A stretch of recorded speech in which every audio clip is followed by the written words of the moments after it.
ദുബൈയിൽ ആരംഭിച്ച ഒരു പ്രാർത്ഥനാ കൂട്ടം അല്ലെങ്കിൽ സഭ അംഗീകരിക്കാതെ വന്നപ്പോൾ അല്ലെങ്കിൽ ഒരു ചെറിയ കൂട്ടമായി 6 പേര് കൂടി ആരംഭിച്ച് സ്വന്തം വീടിനുള്ളിൽ ആരംഭിച്ച ഒരു പ്രാർത്ഥനാ യോഗം അത് വളർന്ന് പന്തലിച്ച് ഇന്ന് ഈ ലോകമെമ്പാടും അല്ലെങ്കിൽ പല ഭാഷകളിലേക്ക് ബൈബിൾ വിവർത്തനം ചെയ്യപ്പെടുവാൻ വരെ ഇടയായിട്ടുള്ള ഒരു നിലയിലേക്കാണ് ദൈവം ബ്രദറിനെ ഉയർത്തിയത്.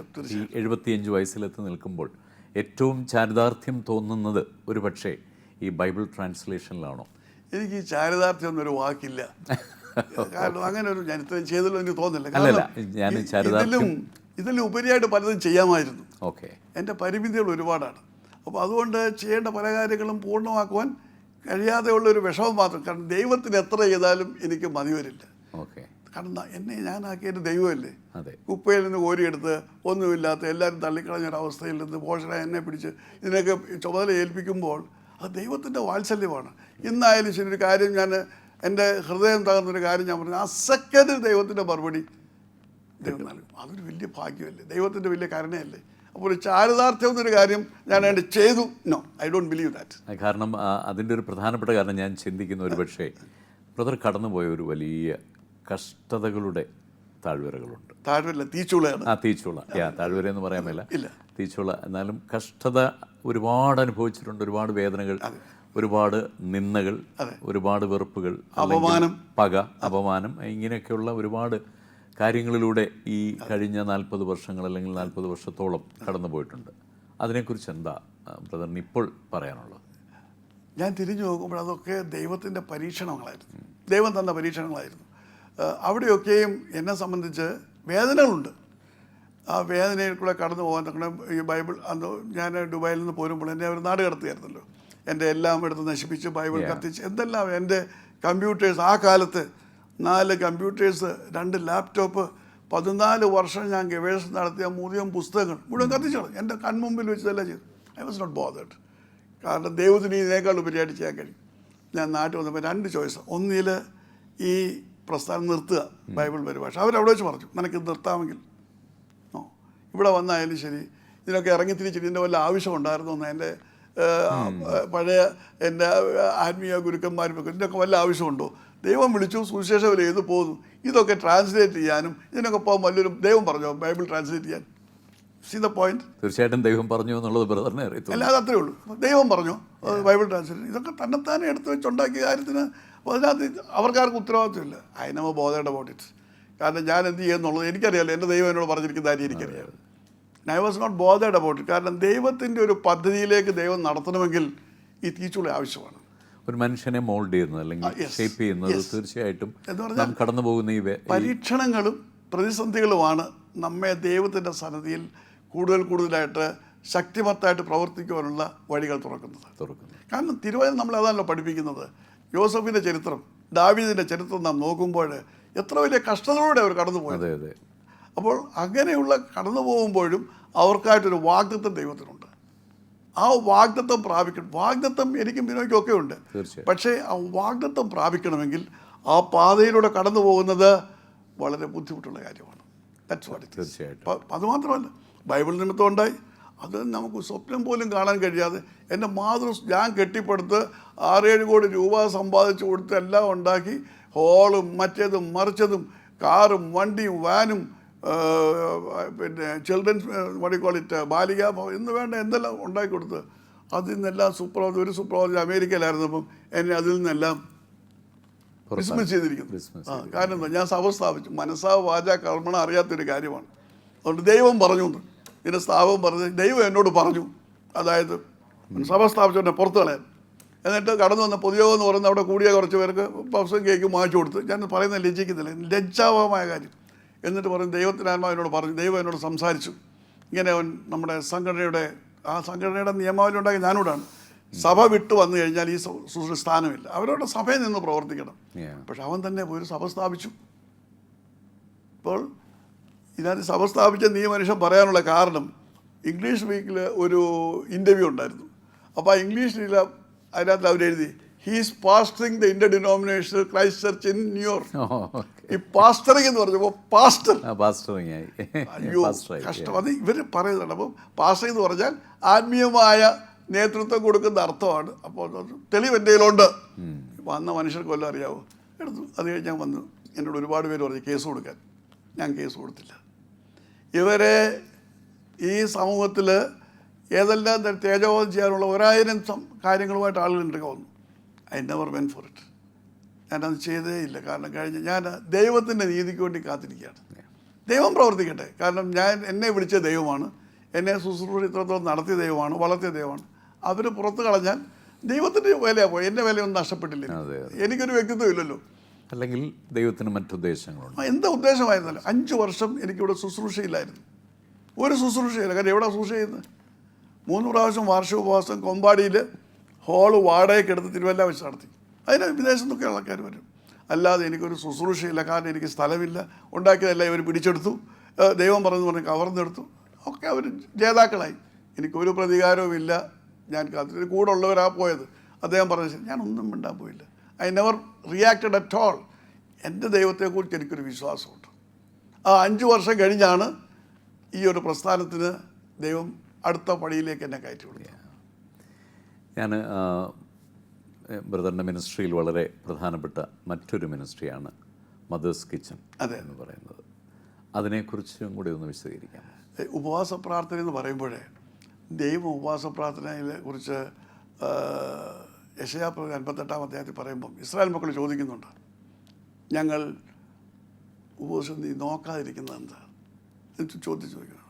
അപ്പം ദൈവം പറയുന്നൊരു മറുപടി, അതായത് ഞാൻ വിശന്നു, എനിക്ക് ഭക്ഷിപ്പാൻ തന്നില്ല, എനിക്ക് ദാഹിച്ചു കുടിപ്പാൻ തന്നില്ല, അത് ഞാൻ അങ്ങനെ എന്നെ ഉടുപ്പിച്ചില്ല, തടവിലെ സന്ദർശിച്ചില്ല. കർത്താവ് വീണ്ടും ആവർത്തിക്കുന്നുണ്ട്. അപ്പോൾ ഒരു ഉപവസിക്കുക എന്ന് പറഞ്ഞ് പട്ടിണി ഇരിക്കുന്നതല്ല, പിന്നെയോ അപ്രകാരമായിരിക്കുന്ന ജനങ്ങളോട് നമുക്ക് ആർദ്രത ഉണ്ടാകണം. ദൈവത്തിൻ്റെ ആർദ്രത നമ്മളോട് മറ്റുള്ളവർ അനുഭവിക്കുവാൻ കഴിയുമ്പോഴാണ് ദൈവം നമ്മുടെ മേൽ ആർദ്രത ചൊരിയുന്നത്.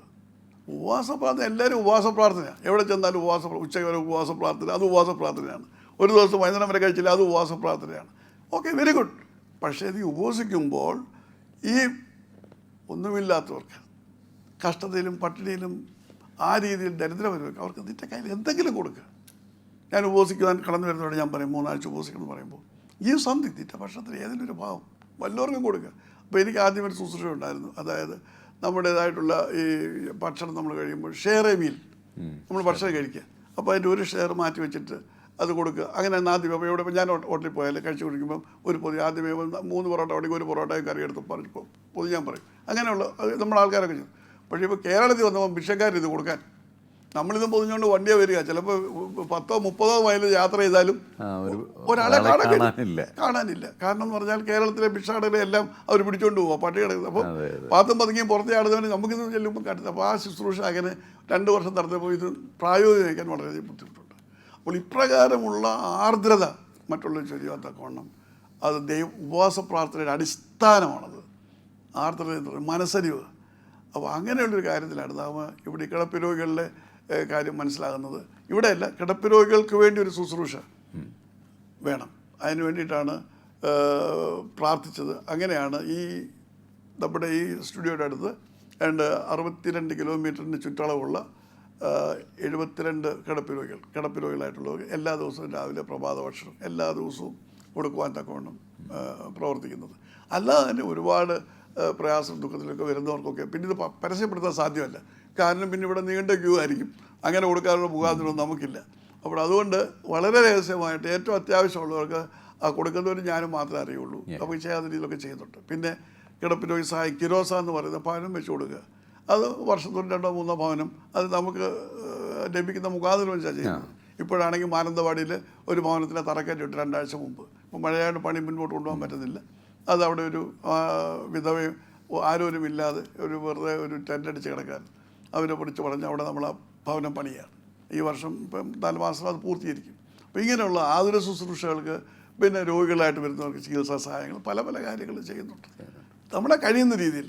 That's it. അതിന് പബ്ലിസിറ്റി ഒന്നുമില്ല. ഈ അടുത്ത കാലങ്ങളിലൊക്കെ ഒരുപാട് ആളുകളെ ആകർഷിക്കുന്ന ഒന്നായിത്തീർന്നു ബൈബിൾ മ്യൂസിയം. അതെ. അതൊരു കേരളത്തിലോ ഭാരതത്തിലോ അല്ലെങ്കിൽ മറ്റ് ഏഷ്യൻ രാജ്യങ്ങളിലോ ഒന്നും കാണാത്ത നിലയിൽ വളരെ ഗംഭീരമായി അല്ലെങ്കിൽ വളരെ സുന്ദരമായി ഒരു ബൈബിൾ മ്യൂസിയം അല്ലെങ്കിൽ ബൈബിളുമായി ബന്ധപ്പെട്ട പല കാര്യങ്ങൾ ചേർത്ത് മ്യൂസിയം ഓഫ് ദി മ്യൂസിയം അല്ലേ, അങ്ങനെ മ്യൂസിയം ഓഫ് മ്യൂസിയംസ്, അങ്ങനെയൊരു പ്രവർത്തനം, അതിനെക്കുറിച്ചും കൂടെ അറിയണം. ഞാൻ ദൈവത്തിൻ്റെ വിളി കേട്ട് വന്നതിന് ശേഷം ഒരു കാര്യം ഞാൻ മനസ്സിലാക്കിയത്, ദൈവവചനത്തിൻ്റെ പ്രാധാന്യം ക്രൈസ്തവ സഭകളിലും സൂക്ഷിച്ച് കുറഞ്ഞു പോയിരിക്കുന്നു. സൺഡേ സ്കൂൾ പഠിപ്പിക്കുന്നുണ്ട്, കുറച്ച് ഹിസ്റ്ററി പോലെ പഠിക്കുന്നത്. ദൈവവചനമെന്ന് പറയുന്നത് മനുഷ്യൻ ദൈവസ്ഥനിൽ ആകർഷിക്കുന്നുള്ള മുഖാന്തരങ്ങളായി തീരണം. ആ ഭയത്തോടും ഭക്തിയോടും ദൈവത്തെ കാണാനാണ് ദൈവവചനം നമുക്ക് തന്നിരിക്കുന്നത്. അതിൻ്റേതായിട്ടുള്ള ആ വലിയ ലക്ഷ്യം പരാജയപ്പെടുകയാണ്. ദൈവവചനത്തെക്കുറിച്ചുള്ള ഒരു തിരിച്ചറിവ് നമ്മുടെ ക്രൈസ്തവ സഹോദരങ്ങളിൽ പിന്നെ മറ്റുള്ളവർക്ക് അതിനെക്കുറിച്ച് ഉണ്ടാകാൻ സാധ്യതയുണ്ട്. അപ്പോൾ അതുകൊണ്ട് തന്നെ ഞാൻ ദുബായിൽ വെച്ച് 2 പ്രാവശ്യം ബൈബിൾ എക്സ് എന്ന് പറയുന്ന എക്സിബിഷൻ നടത്തി. എൻ്റെ ഗൾഫിലുള്ളവർ അവിടെ വരും. ഞാൻ ഇത്രയും സാധനങ്ങൾ എന്ന് പറയുമ്പോൾ പല പല സാധനങ്ങൾ കൊണ്ടുപോയി അവിടെ വെച്ച് ഓഡിറ്റോറിയം ഹോളിൽ വെച്ച് 2 പ്രാവശ്യം ബൈബിൾ എക്സ് എന്ന് പറഞ്ഞിട്ട് എക്സിബിഷൻ നടത്തി. ധാരാളം 100 കണക്കിന് ആളുകളാണ് അതിൽ വന്നത്. ഞാൻ ഇവിടെ വന്ന ശേഷം മാരാമണ്ഡലം ക്ഷണിച്ചു നടത്തി. അവിടെയും ആളുകൾക്ക് ഇതറിയാനും പഠിക്കാനും വളരെയധികം ആഗ്രഹമുണ്ട് ഈ ബൈബിളിനെ കുറിച്ചും കാര്യങ്ങളെക്കുറിച്ചും. അത് കഴിഞ്ഞ് തിരുവല്ലയിൽ നടന്ന ക്രൈസ്തവ സമ്മേളനത്തിൽ അവിടെ ഒരു ക്രിസ്ത്യൻ എക്സ്പോ ഉണ്ടായിരുന്നു. അവിടെ വെച്ച് വലിയ ഒരു പന്തലിട്ട് ഭയങ്കരമായിട്ട് അവിടെ ഓർക്കുന്നു. അവിടെയും ആയിരക്കണക്കിന് ആളാണ് അത് സന്ദർശിച്ചത്. അപ്പോൾ എനിക്കൊരു കാര്യം മനസ്സിലായി, ഇതിനെക്കുറിച്ച് അറിയാനും മനസ്സിലാക്കുവാനും ആഗ്രഹമുള്ള ഒരു വലിയ സമൂഹം നമ്മുടെ നടുവിലുണ്ട്. അത് അക്രൈസ്തവരല്ല, ക്രൈസ്തവർ തന്നെ ഇതിന് അറിയാനായിട്ട് ആഗ്രഹമുണ്ട്. So they should have a permanent setup to understand that. അപ്പോൾ അത് ഉദ്ദേശിച്ചാണ്. അപ്പോൾ അത് ഇപ്പോഴത്തെ ആഗ്രഹമല്ല. ഞാൻ എന്നീ ശുശ്രൂഷ ആരംഭിച്ച അന്ന് മുതൽ ലോകത്തിൻ്റെ ഏത് രാജ്യത്ത് പോയാലും ഞങ്ങൾ ആദ്യമേ പോകുന്നത് സൈറ്റ് സീയിങ്ങിനല്ല, ഇതുപോലെയുള്ള ബൈബിൾ ആർട്ടിഫാക്ട്സ് കളക്ട്. ഞാനും വൈഫും ഒരുപോലെ പോകുന്നത്. ആ പുള്ളിക്കാരും ആ ഒരു കാര്യത്തിൽ ഞങ്ങൾ ഒരേ സമാന ചിന്താധികാരം. ഞങ്ങൾ 2 പേരും കൂടെ പോയാണ്. അതോടൊപ്പം തന്നെ ന്യൂയോർക്കിൽ പ്രിയപ്പെട്ട അവിടുത്തെ ചുമതല വഹിക്കുന്ന എൻ്റെ general secretary brother Joseph Kulangara, അദ്ദേഹത്തിൻ്റെ വൈഫ് മിസ്സസ് ജിജി കുളങ്ങര. അപ്പോൾ ഞങ്ങൾ 4 പേരും കൂടാണ് അവിടെ എവിടെയെല്ലാം ഉണ്ടായിട്ട് ഞങ്ങൾ പോകും. ചില സന്ദർഭങ്ങളിൽ ഞാൻ എൻ്റെ തലയെ ചുമടായിട്ട് എടുത്തുകൊണ്ട് ഇത് വെളിയിൽ വന്നിട്ടുണ്ട്. കാരണം അവിടെ നമുക്ക് കൂലിക്കാരോ മറ്റാരെയും കിട്ടുകയില്ല സാധനം എടുത്തുകൊണ്ട് പോരാനായിട്ട്. അപ്പോൾ എവിടെയെങ്കിലും ഒരിടത്ത് ഇതുപോലെയൊക്കെ ഒരു കാര്യമുണ്ട്, പുരാതന സാധനം കിടപ്പുണ്ട്, അത് വിൽക്കുന്നതെന്ന് പറയുമ്പോൾ നമ്മളവിടെ ചെല്ലുക. അവിടെ ചെന്ന് നോക്കുമ്പോൾ അതിന് വില പറയും, ഉടനെ നമ്മൾ എടുക്കാനാണ് എടുക്കുക. അപ്പോൾ ഒരിടത്ത് ചെന്ന് കഴിഞ്ഞപ്പോഴത്തേക്ക് ഇങ്ങനെ പൂപ്പിടിച്ച് കിടക്കുക, അവർ വല്യമ്മ മാത്രമേ ഉള്ളൂ. ഇതെടുത്തുകൊണ്ട് പുറത്തോട്ട് വരാൻ ആരുമില്ല. പക്ഷേ അത് നമുക്ക് ഏറ്റവും അത്യാവശ്യം നമ്മുടെ മ്യൂസിയത്തിന് ഉണ്ടാക്കുമ്പോൾ ഏതെങ്കിലും കാലം ശരിയാവും. പിന്നെ വലിയ ഭയങ്കരമായ ഫോട്ടോഗ്രാഫ് അവിടെയുണ്ട്. അപ്പോൾ എന്നോട് വന്ന മിസ്സസ് ജിജി കുളങ്ങരയാണ്. എങ്ങനെയാണ് അത് എടുക്കുന്നത്? ഞാൻ പറഞ്ഞ് എടുക്കുക, ഒരു കാര്യമുണ്ട്, മേളിലൊരു കമ്പ് വെച്ച് കുത്തുക, ഞാൻ താഴെ നിൽക്കുക, ഞാനത് പിടിച്ചോളാം. പിടിച്ചില്ലെങ്കിൽ എൻ്റെ തല ഇവിടെ തല കൂട്ടും. അപ്പോൾ അതിന് ഇൻഷുറൻസ് വേണം. അപ്പോൾ വല്യമ്മ പറഞ്ഞു, you don't have an insurance, I won't be responsible if anything happens. Don't worry about it. I am very expert in catching these things. 2 വല്യമ്മ അവർ കൂടെ തെള്ളി താഴെ ഇട്ടു. ഞാനീ താഴെ ഇരുന്നുകൊണ്ട് നമുക്കിരുന്ന ഒരു മാവിലെറിഞ്ഞ പോലുള്ള പരിചയമില്ല. പക്ഷേ വന്നു I just got all of it and got. അങ്ങനെ വളരെ അധ്വാനിച്ചാണ് ആ കളക്ഷൻസ് ഒക്കെ നടത്തിയത്. അവിടെ വന്ന് നമ്മളിതെല്ലാം ക്ലീൻ ചെയ്ത് അവിടെ സ്റ്റോർ ചെയ്ത് അനേക സഹോദരങ്ങൾ വരുമ്പോൾ അത് നാട്ടിൽ കൊണ്ടുവരും. അതിവിടെ വന്നിട്ട് ഇവിടെ സ്റ്റോർ ചെയ്യും, ദുബായിൽ സ്റ്റോർ ചെയ്യും. കൂടാതെ അവസാനം കണ്ടെയ്നറിലാണ് നമ്മൾ ഈ സാധനങ്ങളെല്ലാം ഇവിടെ എത്തിച്ചത്. ഒരുപാട് അധ്വാനം അതിന് തന്നെ 4 ലക്ഷത്തിലൂടെ രൂപ ഡ്യൂട്ടി കൊടുക്കേണ്ടി വന്നു. കാരണം ഈ സാധനങ്ങൾ ചുമ്മാ കൊണ്ടുവരാൻ പറ്റും. പഴയ സാധനങ്ങളായിട്ട് ഇവിടെ വന്ന് ദൈവം വലിയ അത്ഭുതമായി ഇവിടെ പ്രവർത്തിച്ചത്. തിരുവനന്തപുരത്ത് അവിടെ എറണാകുളത്ത് വന്നപ്പോഴാണ് എന്തിനാണ് നിങ്ങൾ ഇത് കൊണ്ടുവരുന്നത്, ഇത് രേഖ എവിടെയെങ്കിലും കിടക്കുന്ന ചടാക്ക സാധനം അവിടെ പോയി ലേലം പിടിച്ച് നമ്മൾ കൊണ്ടുവരുമ്പം അതിൻ്റെ റെക്കോർഡ്സ് ഉണ്ടോ? ഒരു they don't want to sort of have such a thing. അവിടെയൊക്കെ ദൈവം അത്ഭുതം പ്രവർത്തിച്ചു. ഇത്രത്തോളം ദൈവം എന്നെ എടുത്തു ചേർത്തി. ഈ മ്യൂസിയത്തിനോടൊപ്പം തന്നെ സമാഗമന കൂടാരം, പിന്നെ അത് പറയുമ്പോഴേ ഒരിക്കലും എനിക്ക് അങ്ങനെ ഒരു കാഴ്ചപ്പാടില്ലായിരുന്നു. ഇവിടുത്തെ ആദ്യമേ മ്യൂസിയത്തിലുള്ള സാധനം കൊണ്ടുവന്നു. ഇപ്പോഴത്തെ നമ്മുടെ ചർച്ചാണ് മ്യൂസിയം ആക്കാമെന്ന് വിചാരിച്ചത്. പക്ഷേ ദുബായിൽ നിന്നും ഓരോ സ്ഥലത്തും നമ്മൾ ആദ്യമേ ചെല്ലുമ്പോൾ തന്നെ ഇത് ക്ലീൻ ചെയ്ത് കംപ്ലീറ്റ് ഡിറ്റർജൻ്റ് ഒക്കെ ഇട്ട ശേഷം പാക്ക് ചെയ്ത് അവിടെ ബോക്സായിട്ട് വെക്കും. അപ്പോൾ 28 വർഷത്തെ അന്ന് തുടങ്ങുന്നതിന് മുമ്പ് 28 വർഷത്തെ കളക്ഷൻസാണ് നമ്മുടെ ഉണ്ടായിരുന്നത്. ഇതെല്ലാം ബോക്സസ് ആയിട്ടിരിക്കുകയാണ്. അവസാനം ഈ ബോക്സസ് എല്ലാം ഇവിടെ തുറന്നു കഴിഞ്ഞപ്പോൾ നമ്മുടെ 10 പള്ളിക്കകത്ത് കൊണ്ടുവന്ന സാധനമല്ല. അതുകൊണ്ട് ഇതിൻ്റെ പ്ലാൻ ഓൾട്ടർ ചെയ്ത് ഈ പറഞ്ഞപ്പോഴേ ഒരു സാധു സ്റ്റേറ്റ് എടുക്കുക വന്ന് പറഞ്ഞു, ബ്രദറെ നിങ്ങൾക്കൊക്കെ യെരുശലേമിലൊക്കെ പോകാനായിട്ടൊക്കെ പടം ഉണ്ടാവും. ഞങ്ങൾ ഈ സാധുക്കൾ കർത്താവിനെക്കുറിച്ച് ഒരാൾ പറഞ്ഞാൽ എന്തോ ആ കബറിടമെന്നോ ഞങ്ങൾ എന്തോ പറഞ്ഞാൽ മനസ്സിലാക്കി. അതുകൊണ്ട് ബ്രദർ കുറച്ച് ഫോട്ടോ എങ്കിലും അവിടെ കൊണ്ട് തറക്കണം. ഞാൻ പറഞ്ഞു, സിസ്റ്ററെ, സാധു സ്ത്രീയാണ്, സിസ്റ്ററെ ഈ ഫോട്ടോ കാണിച്ച് സുവിശേഷം പറയുന്ന കാലം കഴിഞ്ഞു പോയി, ഞാൻ പ്രാർത്ഥിക്കട്ടെ, സിസ്റ്ററും പ്രാർത്ഥിക്കാൻ പറഞ്ഞു. ഞാൻ പ്രാർത്ഥിച്ചപ്പോൾ ദേവദാന്മാരോട് പറഞ്ഞു, നീ അവർക്ക് എൻ്റെ കബറിടം അത് ഒരുക്കി കൊടുക്കണം, അവർക്ക് മനസ്സിലാക്കി. ഒരുക്കാതെ പറയുന്നതല്ല, എങ്ങനെയാണ് ചെയ്യുന്നതെന്ന് നമുക്ക് ഒരു രൂപയില്ല. അപ്പോഴേ ദൈവത്തിൻ്റെ വലിയ കാരണമുണ്ട്, ഞാൻ 12 പ്രാവശ്യം യെരുശലേമിൽ പോയിട്ടുണ്ട്. അപ്പോൾ എനിക്കതൊരു കാണാപ്പാടോ എങ്ങനെ ഓരോ കാര്യങ്ങളെന്നുണ്ട്. അപ്പോൾ വീണ്ടും അടുത്ത പ്രാവശ്യം പോവുക. അങ്ങനെ വന്ന് നമ്മുടെ യെരുശലേമിലെ കർത്താവിൻ്റെ കബറിടം അതിൻ്റെ പൂർണ്ണ രൂപത്തിലുള്ള ഇവിടെ മാത്രമേ ഉള്ളൂ. കാരണം ഇത് ആ രൂപത്തിൽ പണി ആരംഭിച്ച് കഴിഞ്ഞ് ഏതാണ്ട് 6 മാസം കഴിഞ്ഞ് ഇവിടെ ആരംഭിച്ച് കഴിഞ്ഞപ്പോൾ മറ്റേ കബറിടം താഴെ വീണു. കാരണം അത് നൂറ്റാണ്ടുകൾ പഴക്കമുള്ളതായിരുന്നു. അത് താഴെ വീണു. അവർ രണ്ടാമത് പണിയാണ്ടി വന്നു. പണിയാൻ തുടങ്ങിയപ്പോൾ പഴയതിൻ്റെ മാതൃകയിൽ പണിയാൻ തുടങ്ങി, പക്ഷെ പറ്റിയില്ല.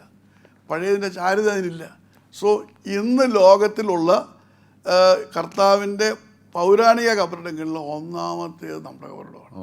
ആരന്ന് കാലത്ത് പോയി കണ്ടിട്ടുണ്ടോ അവരെല്ലാം ഇവിടെ വന്ന് പറയുമ്പോൾ പറയും ഇത് യെരുശലേമിൻ്റെ അതേ മാതൃകയിലാണ്. കാണാനുള്ള മാതൃക മാത്രമല്ല, അവിടെ ഒന്ന് പ്രാർത്ഥിച്ചാൽ വലിയ അനുഭവം അവിടെ വെച്ചുണ്ട്. ചില സഭകൾ അത് ഇതൊന്നും വിശ്വസിക്കത്തില്ല, പക്ഷെ അവർ പോലും പറയുന്ന ഒരു കാര്യം, ദർ ഇസ് എൻ ആംബിയൻസ്. അതാണ്, that is the greatest thing. ആ ചർച്ച വന്നു കഴിയുമ്പോഴും അവർ വന്ന് പറയുന്നത്, പ്രാർത്ഥിക്കുന്ന എല്ലാവരും പറയും അവിടെ ഞങ്ങൾക്കൊരു അനുഭവമുണ്ട്. അത് ജാതി പൊതുവെ ആരായാലും വന്ന് പ്രാർത്ഥിക്കും. കഴിഞ്ഞ ആഴ്ച ഒരു അച്ഛൻ വന്ന് അവിടെ വന്നു, എല്ലാവരും ഇപ്പോൾ എന്നെ കൈ ഞാനൊക്കെ മാറി നിൽക്കും. ഇവർ വന്ന് നമ്മളവരുടെ സ്വാതന്ത്ര്യം എന്നെ പിടിച്ചെൻ്റെ കയ്യെ പിടിച്ചിട്ട് അത് വന്നിട്ട് പ്രാർത്ഥിക്കും. എന്നിട്ടും പറഞ്ഞു 3-4 വർഷം കൂടെ കഴിയുമ്പോഴേക്കും ഇവിടെ കാല് കുത്താൻ സ്ഥലമില്ലാതെ പോലെ ദൈവം ആളിനകത്ത് കൊണ്ടുപോയി. പ്രൊഫസി. അപ്പോൾ അത് കഴിഞ്ഞ ശേഷം പിന്നെ ഒരുപാട് അഡീഷൻസ്, ഈ നമ്മുടെ ബേത്ലഹേം, അത് വിലാമതിൽ, അങ്ങനെയുള്ളത്, പിന്നെ ജീസസ് പാരഡൈസ്, ഇതൊന്നും ആദ്യമേ വിഭാവനം ചെയ്ത കാര്യങ്ങളല്ല. ക്രോസ് മ്യൂസിയം എന്ന് പറഞ്ഞാൽ it's one and only thing in the world. ലോകത്തിലെ ഏക ക്രോസ് മ്യൂസിയം ഇവിടെ മാത്രമേ ഉള്ളൂ. അത് ചലഞ്ച് ചെയ്യാം, ഗൂഗിളിട്ട് നോക്കാം. ഒരുപാട് ബൈബിൾ മ്യൂസിയം എന്ന് പറഞ്ഞ് കുറച്ച് ബൈബിളും കുറച്ച് മെഴുതിരിക്കാലും ഒരു ടോറായും ഒക്കെ വെച്ചിട്ട് ബൈബിൾ മ്യൂസിയം ആണ്. അങ്ങനെ പല ബൈബിൾ മ്യൂസിയം ഉണ്ടല്ലോ. എന്നിട്ട് പത്രത്തിൽ സ്വാധീനമുള്ളതുകൊണ്ട് ഇത് മാത്രം ഇട്ട് ഇന്നാരുടെ ബൈബിൾ മ്യൂസിയം എന്ന് പറയും. എൻ്റെ ഈ ഇത്രയും വലിയ ബൈബിൾ മ്യൂസിയം ലോകത്തിലെ സമുന്നതമായ ബൈബിൾ മ്യൂസിയമാണ്. First among all the Bible museums. ഇന്ന് ഒരു ഫീച്ചർ പോലും ഇടാത്ത പത്രങ്ങളാണ് നമ്മുടെ കേരളത്തിലുള്ളത്. കാരണം ഞാൻ അവർക്ക് കൊണ്ടൊന്നും കൊടുത്തിട്ടില്ല പൈസ, എനിക്ക് അവിടെ ഇൻഫ്ലുവൻസ് ഇല്ല. അതുകൊണ്ട് ദേ ആർ നോട്ട് പുട്ട്. അതേ സമയത്ത് 200 അടിയോ 300 അടിയോ ഉള്ളിടത്ത് 5-6 ബൈബിളും 5-6 മെഴുതിരിക്കാലും ഒരു തുറയൊക്കെ വെച്ചിട്ട് ഇന്നാരുടെ ബൈബിൾ അവിടെ സ്വാധീനമുണ്ട്. ഞാനതിനെക്കുറിച്ച് ബോധമല്ല. കാരണം ദൈവത്തിൻ്റെ പരിശുദ്ധാത്മാവാണ് ഇതിൻ്റെ എല്ലാ കാര്യവും മനസ്സിലാക്കുന്നത്. The Week carried an article on this. പിന്നെ വീക്ക് ക്യാരിഡ് ആൻ ആർട്ടിക്കിൾ. അവർ വന്നു എല്ലായിടത്തും. അപ്പം അനേക രാജ്യങ്ങളിലേക്ക് പോകാൻ ഇത് നമുക്ക് അഡ്വർടൈസ് ചെയ്താൽ പോകാൻ സാധിക്കും. ബട്ട് എനിക്ക് അതിനുള്ള സാമ്പത്തികമായ കഴിവില്ല. കാരണം ഇത് അങ്ങനെ ദൈവത്തിൻ്റെ പരിശുദ്ധാത്മാവ് തുടങ്ങിയതെങ്കിൽ ദൈവത്തിൻ്റെ പരിശുദ്ധാത്മാവിനെ ഇത് നടത്തുന്നത് മാത്രമല്ല, ആളുകളെ അറിയിക്കും. അതുപോലെ ഈ സമാഗമന കൂടാരത്തിൻ്റെ അതിൻ്റെ സമാന കൂടാരം അത് ഇതുപോലെ തന്നെ. സമാന കൂടാരം എന്ന് പറയുമ്പോൾ അത് നമ്മുടെ ഇതിനകത്ത് പെടുന്ന കാര്യമല്ലായിരുന്നു. ഈ 2 കഴിഞ്ഞ് കഴിഞ്ഞപ്പോൾ പിന്നെ ബൈബിളിലെ ഏറ്റവും പ്രധാനപ്പെട്ടതായിട്ടുള്ള കാര്യം സമാന കൂടാരം. പഴയ നിയമത്തിൻ്റെ ഏറ്റവും പ്രധാനപ്പെട്ട കാര്യം അതാണ്. പഴയ സമാന കൂടാരം എന്ന് പറഞ്ഞാൽ അത് പ്രത്യേകമായ ഒരു സ്ഥലം അതിനായിട്ട് ഒരുക്കണം. മുകളിൽ യാതൊരു വിധത്തിലുള്ള വൃക്ഷശാലകൾ ഒന്നും ഉണ്ടാകരുത്. അങ്ങനെ ഇരിക്കുന്നൊരു സ്ഥലം അങ്ങനെ ഉണ്ടാക്കണമെങ്കിൽ ഇവിടെ വന്നാൽ ആ ഒരു മലയുടെ മണ്ടം ചെത്തി കളയണം. പിന്നെ 4 വശത്ത് റെയിൻഫോഴ്സ് ചെയ്യണം. കാരണം ഒരു അനക്കാൻ പറ്റില്ല. പിന്നെ അതിനകത്തുള്ളതെന്ന് പറഞ്ഞാൽ എല്ലാം ഗോൾഡ് പ്ലേറ്റഡ് പിച്ചളയായിരിക്കണം. ഗോൾഡാണ് ഒറിജിനൽ സമാനം, പക്ഷേ നമ്മൾ ഗോൾഡ് പ്ലേറ്റ് ചെയ്യണം. അപ്പോൾ അങ്ങനെ വളരെയധികം ബൈബിളിലെ എക്സാക്റ്റ് മെഷർമെൻറ്റ്സിലാണ് അതവിടെ ഉണ്ടാക്കാൻ ദൈവം കൃപ ചെയ്തത്. ഇതാണ് ലോകത്തിലെ 3 പ്രധാനപ്പെട്ട സമാന കൂടാരങ്ങളിൽ ഒന്നാണ്. ഇതിനകത്ത് 1, 2, 3 കണക്ക് പറയാൻ പറ്റില്ല. ഫസ്റ്റ്, സെക്കൻഡ്, തേർഡ് അല്ല. It's the most important among the 3 things. മാത്രമല്ല ഈ മ്യൂസിയം എന്ന് പറയുന്നത് ഇതൊരു സമുച്ചയമാണ്. It is a museum of museums. It's a cluster of museums. സമുച്ചയം എന്ന് പറയുമ്പോൾ ഇവിടെ അന്താരാഷ്ട്ര ഫിലാറ്റലിക് മ്യൂസിയം, ഏറ്റവും മികച്ച സ്റ്റാമ്പ് മ്യൂസിയം ഭാരതത്തിൽ മ്യൂസിയം ഇവിടെ തിരുവനന്തപുരത്ത് ഫിലാറ്റലിക് ക്ലബ്ബുണ്ട്. അവിടെ അവരുടെ എക്സിബിഷൻ ഉണ്ട്. പോസ്റ്റ് ഓഫീസിൽ നടത്തും. ഞാൻ അവരെ ആദ്യം ഇവിടെ ക്ഷണിച്ചു. പക്ഷെ അവർക്ക് ഇത് അംഗീകരിക്കാൻ സാധ്യമല്ല. ഒരു സാധാരണക്കാരൻ ഇങ്ങനെ മ്യൂസിയം ഇവിടെ ആരെയും പറഞ്ഞു വിടത്തില്ല, നോക്കത്തില്ല. ഇവിടെ വരുന്നവർക്ക് ഇതിനെക്കുറിച്ച് അറിവില്ല. സ്റ്റാമ്പിൻ്റെ കളക്ഷൻ്റേതായിട്ടുള്ള പ്രാധാന്യമൊക്കെ നഷ്ടപ്പെട്ടു. പക്ഷേ എങ്കിൽ ഇതുപോലെ ഒരു സ്റ്റാൻഡിങ് പെർമനൻറ്റ് മ്യൂസിയം വേറെ കേരളത്തിലില്ല. ഇന്ത്യ 3 ഉള്ളൂ. അതിലൊരെണ്ണം ഇത് കാർഡ് മ്യൂസിയം. സ്റ്റാമ്പ് മ്യൂസിയം അല്ല, പോസ്റ്റ് കാർഡ് മ്യൂസിയം ഇല്ല. ഇന്ത്യയിലും ഇല്ല, ഏഷ്യയിലും ഇല്ല. അത് ഡെൽറ്റിയോളജി പോസ്റ്റ് കാർഡ് മ്യൂസിയം ഇന്നില്ല. ഇന്ന് ലോകത്ത് തന്നെ 2 സ്ഥലത്തിലോ 3 സ്ഥലത്തേ കാണത്തുള്ളൂ. അതും ഇന്ത്യയിലും ഏഷ്യയിലും ഇല്ല. It called as deltiology. കാരണം പോയ നൂറ്റാണ്ടിലെ വലിയ ആകർഷണമായിരുന്നു ഈ പോസ്റ്റ് കാർഡ്സ്. ഇമെയിലും ഒക്കെ വരുന്നതിന് മുമ്പ് ഈ പോസ്റ്റ് കാർഡായിരുന്നു മൂന്നാമത്തെ വലിയ ഹോബി. ഒന്നാമത്തെ ഹോബി ഫിലാറ്റലി, രണ്ടാമത്തേത് കോയിൻ കളക്ഷൻ, മൂന്നാമത് ഡെലിറ്റോളജി. ഈ മൂന്നിൻ്റെയും മ്യൂസിയം ഇവിടെയുണ്ട്. ഇവിടെ കോയിൻ കളക്ഷൻ ഉണ്ട്, മേജർ തിങ്. മൂന്നാമത് ഡെലിറ്റോളജി ഉള്ളത്, അതും അവിടെ ദൈവത്തിൻ്റെ വലിയ കൃപയാൽ എനിക്കത് സ്ഥാപിക്കാൻ ഞാൻ ന്യൂയോർക്കിൽ ചെന്നപ്പോൾ അവിടെ വെച്ച് ഇങ്ങനെ ഈ ഡെലിറ്റോളജിയുടെ ഒരു വലിയ കളക്ഷൻ എനിക്ക് അവിടെ കിട്ടി. So immediately we came and we started. വളരെ അട്രാക്റ്റീവാണ് ജീസസിൻ്റെ പിക്ചേഴ്സ്. അതെ, അത് ഒരു വലിയ കാഴ്ച തന്നെയാണ്. പല എക്സ്പ്രഷൻസ് ഓഫ് അത് ലോകത്തിലെ അനേകർക്കുണ്ടായ പ്രത്യക്ഷീകരണമാണ്. അത് ആ പ്രത്യക്ഷീകരണത്തിൽ അതിനായിട്ടൊരു വലിയ ഹോള് തന്നെ അതിനെ ഡെഡിക്കേറ്റ്. അതവിടെ നമ്മുടെ ഓഡിറ്റോറിയം ആയിരുന്നു. ആ ലാസ്റ്റ് സപ്പർ എന്ന് പറയുമ്പോൾ അതിലെ കർത്താവ്, നമ്മൾ അവിടെ ആ മുറി കയറി എപ്പോഴും കർത്താവ് നമ്മളെ നോക്കുന്നതായിട്ടുണ്ട്. അതിൻ്റെ ഏത് ഡയറക്ഷൻ ശ്രദ്ധിച്ചിട്ടുണ്ടോ? എവിടെ നിന്നാലും കർത്താവ് നമ്മളെ നോക്കുന്നതായിട്ട്. കർത്താവിൻ്റെ കാലുകൾ നമ്മുടെ പോയിന്റ് ചെയ്യും. അതൊരു വലിയ മിറക്കിളാണ്. നമ്മൾ പറഞ്ഞിട്ട് ചെയ്തല്ല. ആർട്ടിസ്റ്റ് ഇവിടെ 3 മാസം താമസിച്ച് ചെയ്ത് കഴിഞ്ഞാൽ അവർ പോയപ്പോൾ ഉണ്ടായ സംഭവമാണ്. That's A great thing. It is wonderful thing. നമ്മൾ ഓരോ കാര്യങ്ങളെക്കുറിച്ച് ഇങ്ങനെ സംസാരിച്ച് വന്നപ്പോൾ വളരെ പ്രധാനപ്പെട്ട ഒരു മിനിസ്ട്രിയാണ് ടെലിവിഷൻ മിനിസ്ട്രി. ഇന്ന് അനേക ആളുകൾ, ആയിരക്കണക്കിന് പതിനായിരക്കണക്കിന് ആളുകൾ ശ്രദ്ധിക്കുന്ന, കേൾക്കുന്ന, കാണുന്ന ഒരു ചാനലാണ് വേൾഡ് ടു വേൾഡ് ടെലിവിഷൻ. എങ്ങനെയാണ് അങ്ങനെ ഒരു പ്രേരണ ബ്രദറിൻ്റെ ജീവിതത്തിലുണ്ടായത്? ഇപ്പോൾ എന്നെ സംബന്ധിച്ച് ശുശ്രൂഷകൾ നടക്കുമ്പോൾ എനിക്ക് ചെയ്യാൻ കഴിയുന്ന ശുശ്രൂഷകൾ, എന്നെ കേൾക്കുവാൻ കഴിയുന്നത് ചില സ്ഥലങ്ങളിൽ മാത്രമാണ്. ഇപ്പം ശനിയാഴ്ച ഒരു ശുശ്രൂഷ കേട്ടാൻ പറ്റും, ഞായറാഴ്ച 7 ദിവസവും 7 സ്ഥലത്തായാലും ലിമിറ്റഡ് ക്രൗഡ്. പക്ഷേ ആഗ്രഹിക്കുന്നവർക്ക് എവിടെ വെച്ചും എപ്പോഴും കേൾക്കുവാൻ കഴിയുന്ന, കാണുവാൻ കഴിയുന്ന ഒരു ശുശ്രൂഷ ഉണ്ടാകണം, ഒരു പ്ലാറ്റ്ഫോം ഉണ്ടാകണം. നമ്മുടെ ആശയങ്ങൾ ദൈവം നമ്മളെ വിളിച്ച വിളിയിലൂടെ ദൈവത്തെങ്കിലേക്ക് മനുഷ്യരെ നയിക്കുവാൻ തക്കവണ്ണം കഴിയുന്ന ഒരു സംവിധാനം ഉണ്ടാകണം.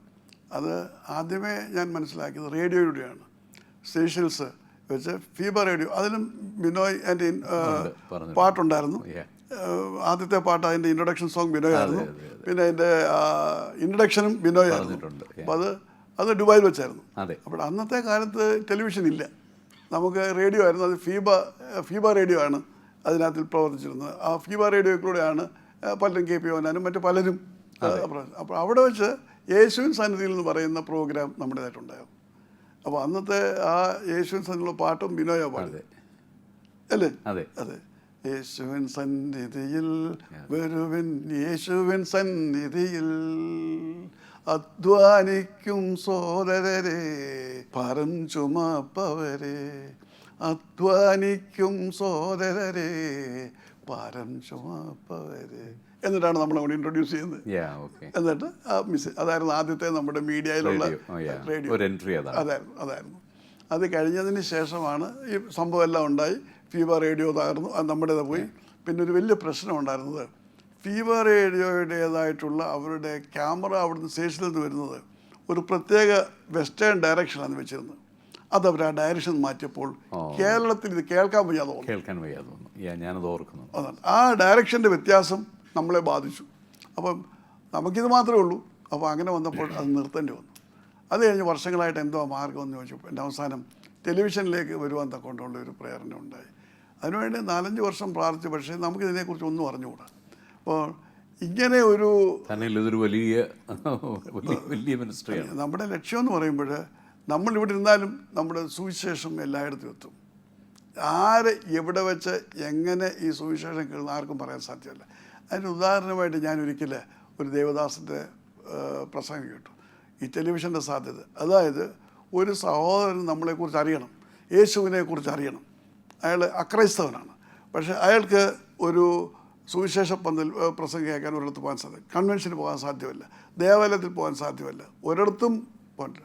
പക്ഷേങ്കിൽ അദ്ദേഹത്തിന് ടെലിവിഷൻ ഉണ്ടെങ്കിൽ അദ്ദേഹം മുറിക്കകത്തിരുന്ന ടെലിവിഷൻ ഓൺ ചെയ്താൽ യേശുവിനെക്കുറിച്ച് അദ്ദേഹത്തിന് കേൾക്കാൻ കഴിയും. സോ ഒരു സുവിശേഷീകരണത്തിനുള്ള ഒരു രഹസ്യ സാധ്യതയാണ് ഇത് ഉണ്ടാക്കി കൊടുക്കുന്നത്. ഒരുപാട് പേർക്ക് പരസ്യമായിട്ട് കർത്താവിൻ്റെ അടുക്കൽ വരുവാൻ സാധ്യമല്ലാതിരിക്കുന്ന ഒരു സമയമാണ്. പ്രത്യേകിച്ച് ഭാരതത്തിൽ 2.5% മാത്രമേ ഉള്ളൂ ക്രിസ്ത്യാനികൾ. ബാക്കിയുള്ള 97.5% ജനങ്ങൾക്കും ഇതിനെക്കുറിച്ച് യാതൊരു അറിവില്ല. അവർക്കൊന്ന് കേൾക്കണമെങ്കിലും ഏതെങ്കിലും സമയത്ത് അവർ മനസ്സിലാക്കണമെങ്കിലും എനി ടൈം അവർ കേൾക്കാനൊരു സാധ്യത ഉണ്ടാകുന്നത് ടെലിവിഷനിൽ കൂടെയാണ്. റേഡിയോയുടെ കാലം കഴിഞ്ഞു. അതെ, ഇപ്പോഴും റേഡിയോയിലുണ്ട്, റേഡിയോയുടെ കാലം കഴിഞ്ഞു. അപ്പോൾ അങ്ങനെയുള്ളൊരു സാഹചര്യത്തിൽ അതിനൊരു അവസരം നമ്മൾ ഉണ്ടാക്കി കൊടുക്കണം.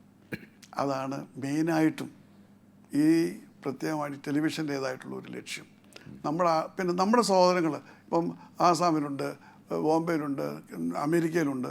അപ്പോൾ അവർക്ക് നമ്മളെ ഒന്ന് ലിങ്ക് ചെയ്യുവാൻ തക്കോണ്ടം ഒരു ലിങ്കായിട്ടും ടെലിവിഷൻ ഇപ്പം വേൾഡ് ടു വേൾഡ് USA ഉണ്ട്. അപ്പോൾ അവിടെയും അവർക്ക് കേൾക്കണമെങ്കിൽ നമ്മുടെ പാട്ടുകൾ കേൾക്കാൻ മറ്റു പല കാര്യങ്ങൾ ഒക്കെ ചെയ്യാൻ. ഇപ്പോഴും നമുക്ക് ഇൻ്റർനെറ്റ് റേഡിയോ ഉണ്ട്. എനിക്ക് ഇൻ്റർനെറ്റ് റേഡിയോ ഉണ്ട്, world to world internet radio ഉണ്ട്. പക്ഷേങ്കിൽ ഈ രീതി അത് ഡെവലപ്പ് ചെയ്തിട്ടില്ല. കാരണം എന്ന് പറയുമ്പോൾ television is taking the first place. എന്നിട്ട് ഈ പ്രാവശ്യം ഞാൻ ചെന്ന് അന്വേഷിച്ച് ഇൻ്റർനെറ്റ് റേഡിയോ നിർത്തിക്കളയാന്ന് വിചാരിച്ച് അന്വേഷിച്ചപ്പോൾ ദിവസവും 200 പേരത് കേൾക്കുന്നുണ്ട്. അതെങ്ങനെ നിർത്തും? എങ്ങനെ നിർത്തും? അതുകൊണ്ട് അത് പിന്നെ റിനോവേറ്റ് ചെയ്യാൻ പോവുകയാണ്. കംപ്ലീറ്റ് ആയിട്ട് റീഫോർമാറ്റ് ചെയ്യാൻ പോകുന്നുണ്ട്. ചില സ്ഥലങ്ങളിൽ ഇന്ന് ടെലിവിഷൻ ഇല്ല, റേഡിയോ ഇല്ലാത്ത അങ്ങനെയൊക്കെ ഒരുപാട്. Internet radio is acting. അപ്പോൾ 200 പേര് കേൾക്കുന്നുള്ള അവരുടെ സ്റ്റാറ്റിസ്റ്റിക്സ് ഉണ്ട്. ഒരു ദിവസം 150 പേര് കേട്ടു, ഒരു ദിവസം 170. അത്രയും പേരിൽ ഈ സുവിശേഷം നമ്മൾ അറിയുന്നില്ല, കേട്ടുന്നില്ല, കാണുന്നില്ല. അപ്പോൾ നമ്മൾ അറിയാത്തവരെയും നമ്മളെ കേൾക്കാത്തവരെയും നമുക്ക് മനസ്സിലാക്കാൻ കഴിയാത്തതിനെക്കുറിച്ചൊക്കെ ആരും അറിയാതെ ഈ സുവിശേഷം എത്തിക്കാൻ തക്കൊണ്ടുള്ള ഏറ്റവും വലിയ ഒരു മാധ്യമമാണ് ടെലിവിഷൻ. മാത്രമല്ല നമുക്ക് ഒരുപാട് ആളുകളെ ഇൻവോൾവ് ചെയ്യിക്കാനും കഴിയുന്നു. മത്സരങ്ങളുണ്ട്, ക്വിസ് പ്രോഗ്രാംസ് ഉദ്ദേശിച്ച്, അതുപോലെ കൊയർ ഫെസ്റ്റുകളുണ്ട്. അപ്പോൾ പല ചർച്ചകൾക്കും കൊയറുകൾക്കും ഒക്കെ വന്ന് പങ്കെടുക്കാനും അവരുടെയൊക്കെ കഴിവുകളെ ഒന്ന് പോളിഷ് ചെയ്യാനും ഒക്കെ ചെയ്യുന്നുണ്ട്. പക്ഷേ ഞാൻ ആഗ്രഹിച്ച രീതിയിലൊരു വലിയ ആകർഷണം ഉണ്ടായിട്ട് ഉണ്ട്. എന്നാലും നമ്മുടെ ആൾക്കാർക്ക് ഇപ്പോൾ അതിനെക്കുറിച്ചൊരു ഒരുപാട് ചാനലുകളിൽ ഒരുപാട് പ്രവർത്തനമായിപ്പോയി. അപ്പോൾ നമുക്കൊരു സ്ഥിരം ഫാൻസ് ഉണ്ട്, അവരായിട്ട് മാത്രമേ ആ കാര്യങ്ങൾ മുൻപോട്ട് പോകുന്നുള്ളൂ. ബട്ട് സ്റ്റിൽ ഇറ്റ് ഈസ് ഒരു എക്സ്പീരിയൻസ്. വളരെ പ്രയോജനകരമായ ഒരു മിനിസ്ട്രിയാണ്. ആരെങ്കിലും ഞാൻ പറയുന്നത് നമ്മൾ ശുശ്രൂഷ ആരംഭിക്കുള്ളൂ, ഒരാളെ കർത്താവിന് വേണ്ടി നേടാൻ കഴിയുമെങ്കിൽ അത് വലിയ ഭാഗ്യമായിട്ട് കരുതുന്ന വ്യക്തിയാണ്. അല്ല 1,00,000 പേരെ കേട്ടു അല്ലെന്ന് പറഞ്ഞ് റിപ്പോർട്ട് വായന സംഘടനയല്ല. We just do our part. The rest has to be done by God. That's what I believe. ദൈവം ചെയ്യേണ്ട കാര്യങ്ങൾ ദൈവം ചെയ്യും. നമ്മൾ ചെയ്യാനുള്ള ചെയ്തിരിക്കണം. അതിനകത്തൊരു മിസ്റ്റേക്ക് ഉണ്ടാകാൻ പാടില്ല. There is no blemish. അപ്പോൾ നമ്മുടേതായിട്ടുള്ള ദൗത്യം നമ്മൾ ചെയ്യുമ്പോൾ ബാക്കി ചെയ്യേണ്ടത് ദൈവമാണ്. ദൈവം ചെയ്തുള്ളൂ. നമ്മുടെ ഈ പ്രവർത്തനങ്ങളുടെയൊക്കെ ഒരു 40 വർഷങ്ങളുടെ ഒരു വാർഷികാഘോഷങ്ങളിലേക്കൊക്കെ കടക്കുമ്പോൾ അതുമായിട്ട് ബന്ധപ്പെട്ട് ഒരു പാട്ടുകളുടെ ഒരു സമാഹാരം ഇപ്പോൾ ബ്രദർ റിലീസ് ചെയ്യുന്നുണ്ട്. നമ്മുടെ ബാക്ക്ഡ്രോപ്പിൽ കാണുന്ന സർവശക്തൻ സർവാധിപൻ എൻ്റെ ദൈവം യഹോവ, അതാണ് ഏറ്റവും പുതിയ ആൽബം. റിലീസ് ചെയ്യുന്ന ആൽബം അത് റിലീസ് ചെയ്യുന്ന ആൽബം അതാണ്. അപ്പോൾ അത് ഈ 75ാമത്തെ ജന്മദിനത്തിൽ അല്ലെങ്കിൽ ഈ മിനിസ്ട്രിയുടെ വാർഷികം ആഘോഷിക്കുന്ന ഈ അവസരത്തിൽ ഇങ്ങനൊരു ആൽബം ചെയ്യാനുള്ള ഒരു പ്രേരണ, ദൈവപ്രേരണ, അതിനെക്കുറിച്ച് എന്താ പറയാ? പ്രേരണ ഉണ്ടപ്പോൾ ഞാൻ ഇവിടെ ബിനോയോട് പറഞ്ഞു, അന്ന് ബിനോയ് വിദേശത്ത് ചെയ്യാൻ സാധ്യമല്ല. അപ്പോൾ ഈ കഴിഞ്ഞ സീരീസിലൊക്കെ ഉണ്ടായിരുന്നു. എന്നാൽ ഈ പ്രാവശ്യം you are away. But at the same time പാട്ടുകളെ സംബന്ധിച്ച് നമുക്കൊരു പ്രേരണ ഉണ്ടാകുമ്പോൾ ചെയ്യണം. കാരണം അങ്ങനെ എനിക്ക് സംഭവിച്ചിട്ടുണ്ട്. അപ്പോൾ ശരി ബിനോയ് വന്നിട്ട് നമുക്ക് എഴുതാം, അല്ലെങ്കിൽ 2 മാസം that you will never get the lines. പരിശുദ്ധാത്മാവിൻ്റെ പ്രേരണ ഉണ്ടാകുമ്പോൾ എഴുതണം, പാടണം, ഇത് രണ്ടും സാധ്യമാണ്. അപ്പോൾ അങ്ങനെയുള്ള ഒരു അവസ്ഥയിൽ തന്നെയല്ല ഈ തിരിഞ്ഞു നോക്കുമ്പോൾ, എൻ്റെ 75 വയസ്സെന്നുള്ള ഞാൻ തിരിഞ്ഞു നോക്കുന്നത്, ദൈവം എന്നെ വിളിച്ച സമയം മുതൽ ഇതുവരെയും ഉള്ള കാര്യം തിരിഞ്ഞു നോക്കുമ്പോൾ എൻ്റെ ദൈവത്തിൻ്റെ ആ വലിയ സാന്നിധ്യവും സാമീപ്യവും ദൈവത്തിൻ്റെ ആ തിരഞ്ഞെടുപ്പും അതൊക്കെ പ്രകടമാക്കുന്ന പാട്ടുകളാകണം. ആ ടൈറ്റിൽ തന്നെ അതാണ് അറിയുന്നത്, സർവശക്തൻ സർവാധിപൻ എൻ്റെ ദൈവം യഹോവ. എൻ്റെ ദൈവം എന്ന് പറഞ്ഞാലും ഹിസ് മൈ നെയിം, യഹോവ എൻ്റെ ദൈവമാണ്. അപ്പോൾ അത് എംഫസൈസ് ചെയ്യുന്ന ഒരു ദൈവത്തിൻ്റെ സന്നിധിയിൽ സമർപ്പിക്കുന്ന ഒരു വലിയ ധ്യാന സമാഹാരമാണ്. തീർച്ചയായിട്ടും ഞാനതിൻ്റെ പാട്ടുകൾ കേട്ടു, അതിൻ്റെ വരികളിലൂടെ ശ്രദ്ധിച്ച് നോക്കിയപ്പോൾ ദൈവം ബ്രദറിനോട് സംസാരിച്ച കാര്യങ്ങൾ ഇതിനകത്തുണ്ടെന്ന് ഞാൻ മനസ്സിലാക്കുന്നു. ഭയപ്പെടേണ്ട, ഭ്രമിച്ചു നോക്കേണ്ട, ദൈവം നമ്മോട് കൂടെയുണ്ട്. തന്റെ നീതിയുള്ള വലം കൈയാൽ ദൈവം കരം പിടിച്ചു. പ്രവചനമാണ്. ദൈവം നമ്മോട് സംസാരിക്കുന്നത് ദൈവത്തിന്റെ വചനത്തിലൂടെയാണല്ലോ. അതുപോലെ തന്നെ ഞാൻ ചില പാട്ടുകൾ എനിക്ക് വളരെ ആകർഷകമായി തോന്നുന്നത് ദൈവത്തെ സ്തുതിക്കുന്ന, യഹോവയെ സ്തുതിക്കുന്ന, സാരാഫുകൾ വാഴ്ത്തും, കെരൂബുകൾ സ്തുതിക്കും, യഹോവേ ദൈവമേ വാഴ്ത്തും ഞങ്ങൾ, സ്തുതിക്കും ഞങ്ങൾ, അങ്ങേ മഹത്വം പാടുന്നു. ഈ ഗാനങ്ങളൊക്കെ ഈ ഒരു വാർഷികം അല്ലെങ്കിൽ ജന്മദിനം ആഘോഷിക്കുന്ന അവസരങ്ങളിൽ, മിനിസ്ട്രിയുടെ ഒരു ആഘോഷങ്ങളൊക്കെ നടക്കുന്ന അവസരങ്ങളിലൊക്കെ നമുക്ക് ചെയ്യാൻ കഴിയുന്നത് ദൈവത്തെ പാടി സ്തുതിക്കുക എന്നുള്ളത്. മാത്രമല്ല ഇത് 40 വർഷത്തെ പ്രവർത്തനത്തിന്റെ ദൈവത്തിന് സമർപ്പിക്കുന്ന Yeah. എളിയ ഉപഹാരമാണ്. അതുപോലെ ദൈവത്തെ പുകഴ്ത്തുക, മഹത്വപ്പെടുത്തുക. എല്ലാ പാട്ടുകളും അതുപോലെ ഞാൻ ശ്രദ്ധിച്ച പാട്ടാണ് നന്ദി നന്ദി എന്നേശുവേ.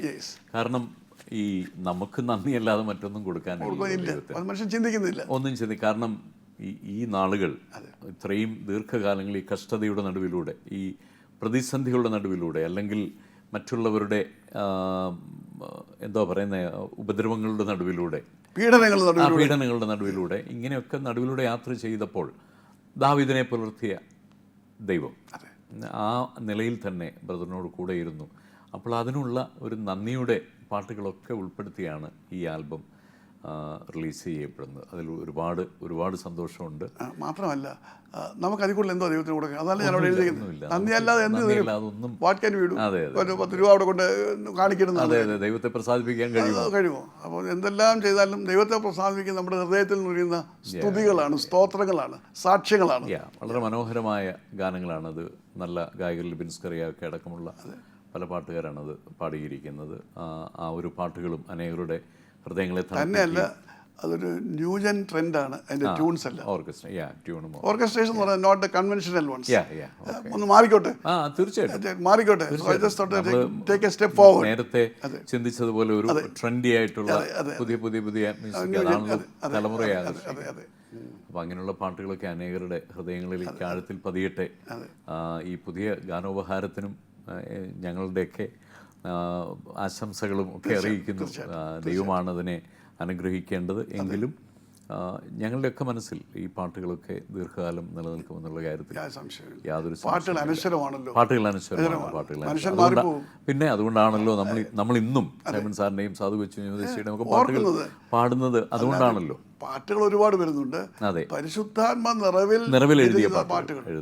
ഞാൻ എഴുതുക മാത്രമല്ല, ഞാൻ ട്യൂൺ ചെയ്യുകയും ചെയ്ത ദൈവം തരുന്ന ഈണങ്ങളാണ്. That is the most important thing. അപ്പൊ രണ്ടും റൈം ചെയ്ത് പോകണം. രചനയും സംഗീതവും ഒരുപോലെ പോകണം. ഞാൻ സംഗീതജ്ഞനല്ല, സംഗീതം പഠിച്ചിട്ടില്ല. പക്ഷേ എന്നാൽ ദൈവം ആ നിലയിൽ ഒരു കൃപ നൽകുന്നു. അത് ദൈവത്തിന്റെ വലിയ കരുണയാണ്, ദൈവത്തിന്റെ ദാനമാണ്. തീർച്ചയായിട്ടും. അപ്പൊ അതുകൊണ്ട് ഇപ്പം നമ്മൾ അതിനെക്കുറിച്ച് പബ്ലിസിറ്റി കൊടുക്കുവാനോ ഒന്നുമില്ല. ഇത് കാലാകാലങ്ങളിൽ ദൈവമാണ് കൊടുക്കേണ്ടത്.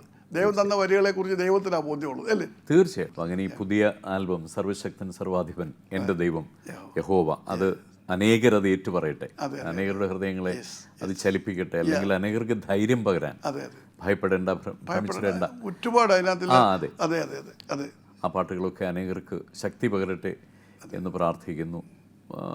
ഒരു കാര്യം കൂടെ ചോദിക്കാൻ ആഗ്രഹിക്കുന്നത്, മനസ്സിലുള്ള എല്ലാവരുടെയും മനസ്സിൽ അംബീഷൻസ് പറയുന്നല്ലോ, ദൈവത്തിനു വേണ്ടി എന്തൊക്കെ ചെയ്യാൻ കഴിയുമോ അതൊക്കെ ചെയ്യണമെന്നാണ് ആഗ്രഹമെന്ന് പറഞ്ഞു. കാര്യം എനിക്ക് ഇത് തൃപ്തിയായിട്ടില്ല, അങ്ങനെയാണ് പറഞ്ഞത്. എന്തെങ്കിലും ഒരു പ്രത്യേക പ്രോജക്റ്റ് മനസ്സിലുണ്ടോ? പ്രോജക്റ്റ് എന്ന് പറഞ്ഞാൽ 1000-10,000 കർത്താവിലേക്ക് ആകർഷിക്കാമെന്നുള്ള വലിയൊരു വാഗ്ദത്വം എനിക്ക് ദൈവം തന്നിട്ടുണ്ട്. അങ്ങനെ ഇറങ്ങി തിരിച്ച്. പക്ഷേ ആ വാഗ്ദത്വത്തിലെത്താൻ എനിക്ക് കഴിഞ്ഞിട്ടില്ല. ഞാനിപ്പം ക്രൂസ് ചെയ്ത് നടക്കുന്നുണ്ട്. പക്ഷേ അതിനൊക്കെ എന്ന് പറയുമ്പോഴത്തേക്ക് ലിമിറ്റേഷൻസ് ഉണ്ട്. ദൈവം പറഞ്ഞ മാഗ്നിറ്റ്യൂഡ് അതിന് ഇതുവരെ കിട്ടിയിട്ടില്ല. ഇപ്പം നമ്മൾ സുവിശേഷം നടക്കുന്നത് 2000-3000 പേരൊക്കെ വരുന്നുണ്ട്, അവിടെ അത്ഭുതം നടക്കുന്നത്. പക്ഷേ അതല്ല ദൈവം വിവാഹനം ചെയ്തത്. അപ്പോൾ അതൊരു യുഗാന്ത ശുശ്രൂഷയാണ്. അനേകരെ യേശുവിലേക്ക് നയിക്കുന്ന ആ ശുശ്രൂഷ ചെയ്യാൻ എനിക്ക് കഴിഞ്ഞിട്ടില്ല ഇതുവരെ. അല്ലെങ്കിൽ ഞാൻ അതിന് യോഗ്യനായിട്ടില്ല. ഞാനതാ മനസ്സിലാക്കുന്നത്. എനിക്ക് യോഗ്യതയില്ലാതെ എന്നെ അതിനകത്ത് നിർത്താൻ പറ്റുമോ? 100 പേരോട് സംസാരിക്കുന്നുണ്ടോ? 10,000 പേരോട്. 10,000 പേരോട് സംസാരിക്കുന്ന 1,00,000 പേരോട്. സോ അതിന് നമ്മൾ അതിനായിട്ട് വളരണം. അപ്പോൾ ഈ ദിവസങ്ങൾ ഞാൻ എന്നെ തന്നെ അതിനായിട്ട് സമർപ്പിച്ച് അതിനുവേണ്ടി ഞാൻ കാത്തിരിക്കുന്ന ദിവസങ്ങളായിരുന്നു. കാരണം ഈ പുതിയൊരു ജന്മദിന 75 എന്നൊക്കെ പറഞ്ഞുകൂടാ, അത് തോരണം കെട്ടണം, ബലൂൺ വെട്ടണം, അതൊന്നുമല്ല എൻ്റെ വിഷയം. എൻ്റെ വിഷയം ദൈവം എന്നെ വിളിച്ച വിളിയിൽ ദൈവം തന്ന വാഗ്ദത്തം അതിൻ്റെ പൂർണ്ണതയിൽ എനിക്ക് പ്രവർത്തിക്കാൻ കഴിയണം. That exactly is my life. അതാണ് പറയല്ല, എനിക്ക് ഇത്ര ചെയ്ത് ചാരിതാർത്ഥ്യമാണ് ഞാൻ പയ്യുണ്ടാക്കി, അതുണ്ടാക്കി. No, I am not at all please with that. Project അല്ല, പ്രോജക്റ്റാണ്. എന്ത് പ്രോജക്റ്റ്? യേശുവിന് വേണ്ടി അനേകരെ നേടുക. എന്തെല്ലാം ഓഫർ വരും, കോളേജ് വെക്കാം, മറ്റേത് വെക്കാം, മറിച്ച് ഇതൊന്നും എൻ്റെ ലക്ഷ്യമല്ല. മനസ്സിലായില്ലേ? ഇപ്പോൾ എന്നോട് വയോജനം ഉണ്ടാകണം, അതായത് ഓൾഡ് ഏജ് ഹോം ഉണ്ടാക്കണമെന്നും പറഞ്ഞിട്ട് പലരും എന്നെ അപ്രോച്ച് ചെയ്യുന്നുണ്ട്. കാരണം ഞങ്ങൾക്ക് മരിക്കുമ്പം കർത്താവിൻ്റെ സന്നിധി പോകാൻ ഞങ്ങൾക്ക് ജീവിതം മുഴുവൻ മറ്റു രീതി ജീവിച്ചിട്ട് ഇപ്പോൾ വന്ന് പറയുകയാണ് കർത്താവിൻ്റെ ഒക്കെ പോകുമ്പോൾ സമാധാനത്തോടെങ്കിൽ ബ്രദർ ഒരു ഓൾഡ് ഏജ് ഹോം പറഞ്ഞു. ഞാൻ എത്ര പേരെ കൊണ്ട് അങ്ങനെ വിടാൻ പറ്റും ഒരു ഓൾഡ് ഏജ് ഹോമിൽ? ഇവിടെ വന്ന് എന്നോട് നിർബന്ധം പറഞ്ഞുകൊണ്ടിരിക്കുന്ന അനേകരുണ്ട്. അപ്പം ഞാൻ പറഞ്ഞു നമ്മുടെ ലക്ഷ്യം അതിനേക്കാളിലൊക്കെ vast entirely difference to gain as many souls as possible. അതൊരു കൊയ്ത്താണ്. അപ്പോൾ അതാണ് ലക്ഷ്യം. എത്ര വർഷം ദൈവം തരുന്നുള്ള ദൈവത്തിൻ്റെ കാര്യമുള്ള കാര്യമാണ്. പക്ഷേ ആ ദൈവത്തിൻ്റെ വാഗ്ദത്തത്തിൻ്റെ പൂർത്തീകരണമാണ് എൻ്റെ ലക്ഷ്യം.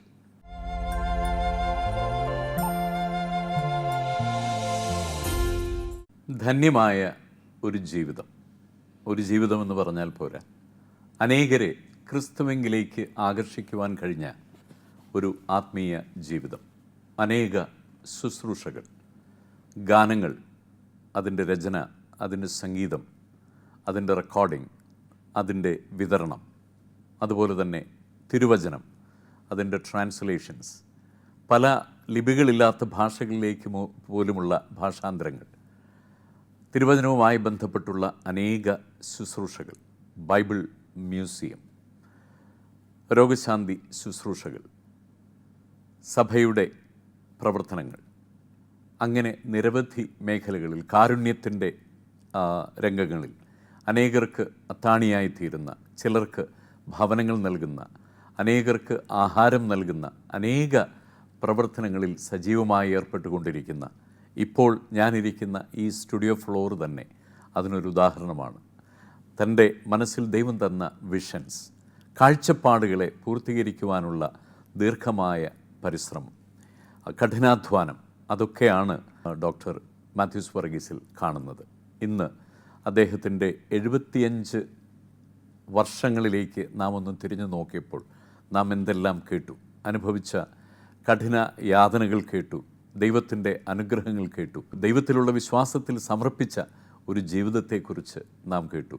എത്രയെത്ര ധന്യമായൊരു ജീവിതം, നല്ല കുടുംബജീവിതം, മക്കൾ, യാത്രകൾ, അനേകരെ ദൈവസ്നേഹത്തിലേക്ക് നയിക്കുവാൻ കഴിഞ്ഞ ഈ ധന്യമായ ജീവിതം ഇനിയും ദീർഘനാളുകൾ തുടരട്ടെ. നാം ഇതിൻ്റെ ആഘോഷവേളകൾ, അല്ലെങ്കിൽ ജന്മദിനം ആഘോഷിക്കുമ്പോൾ, അല്ലെങ്കിൽ ശുശ്രൂഷകളുടെ വാർഷികമൊക്കെ ആഘോഷിക്കുമ്പോൾ അദ്ദേഹത്തിൻ്റെ ഹൃദയത്തിൽ ദൈവം നൽകുന്ന ആ വലിയ കാഴ്ചപ്പാടുകൾ പൂർത്തിയാക്കുവാൻ അദ്ദേഹത്തെ ദൈവം ധാരാളമായി സഹായിക്കട്ടെ. അദ്ദേഹം ഓർപ്പിച്ചതുപോലെ അനേക ആയിരങ്ങളെ ക്രിസ്തുവെങ്കിലേക്ക്, യേശുവെങ്കിലേക്ക് നയിക്കുവാനുള്ള കൃപ അദ്ദേഹത്തിന് ധാരാളമായി ദൈവം നൽകട്ടെ. അനേക മനുഷ്യ ഹൃദയങ്ങൾക്ക് ആശ്വാസം നൽകുവാൻ അദ്ദേഹത്തിന് കഴിയട്ടെ എന്ന് അദ്ദേഹത്തോടൊപ്പം നമുക്കും പ്രാർത്ഥിക്കാം. ശ്രദ്ധിച്ച എല്ലാ വേർഡ് ടു വേർഡ് ടെലിവിഷൻ പ്രേക്ഷകർക്കും ഞങ്ങളുടെ നന്ദി. ദൈവം എല്ലാവരെയും ധാരാളമായി അനുഗ്രഹിക്കട്ടെ.